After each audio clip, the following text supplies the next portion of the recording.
আসসালামু আলাইকুম রহমতুল্লাহি ওয়া বারাকাতুহু। আপনি খুব কষ্ট করে একটি গরু ক্রয় করেছেন বা গরুর ফার্ম দিয়েছেন।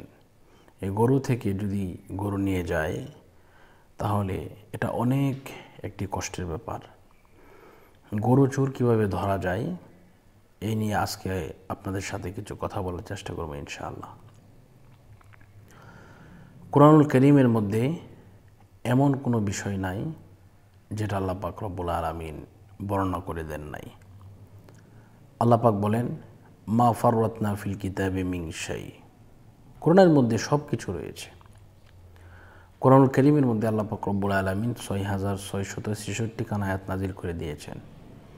এর মধ্যে একখানা আয়াত আছে যে আয়াতে কারিমাকে বলা হয় খতমে ইউনুস বা জালালি খতম। এই আয়াতে কারিমার সাথে আসুন আমরা পরিচয় হয়ে নেই। লা ইলাহা ইল্লা আনতা সুবহানাকা ইন্নী কুনতু মিনাজ জালিমিন। যদি কেউ এই আয়াতে কারিমা পড়ে অবশ্যই এটা পড়তে হবে ওজুর সহিত, গোসল করে সুন্দর করে পড়তে হয়। নাপাক অবস্থায় এটা পড়া যায় না। এটা পড়তে হয় ১,৩০,০০০ বার।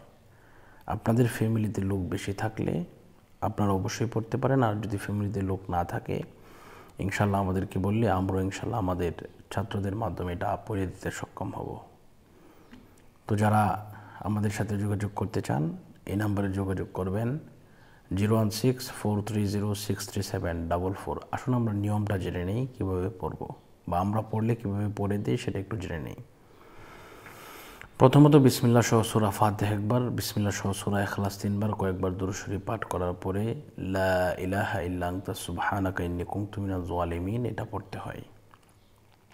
এটি যখন 100 বার হয়ে যাবে প্রতি 100 বার পর পর আপনাকে পড়তে হবে ফাস্তাজাবনা লাহু ওয়া নাজ্জায়নাহু মিনাল গাম্মি ওয়া কাযালিকা নুনজিল মুমিনিন।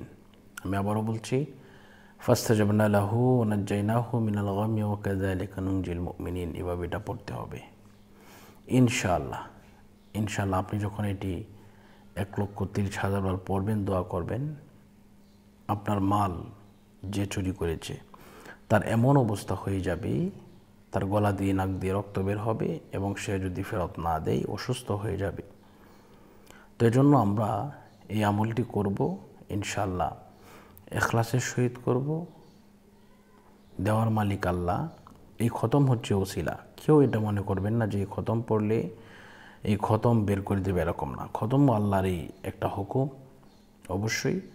এজন্য আপনারা সকলেই এটা মনে বিশ্বাস করে পড়বেন, ইনশাআল্লাহ কাজ হবে। বিদায় নিচ্ছি। আসসালামু আলাইকুম রহমতুল্লাহ।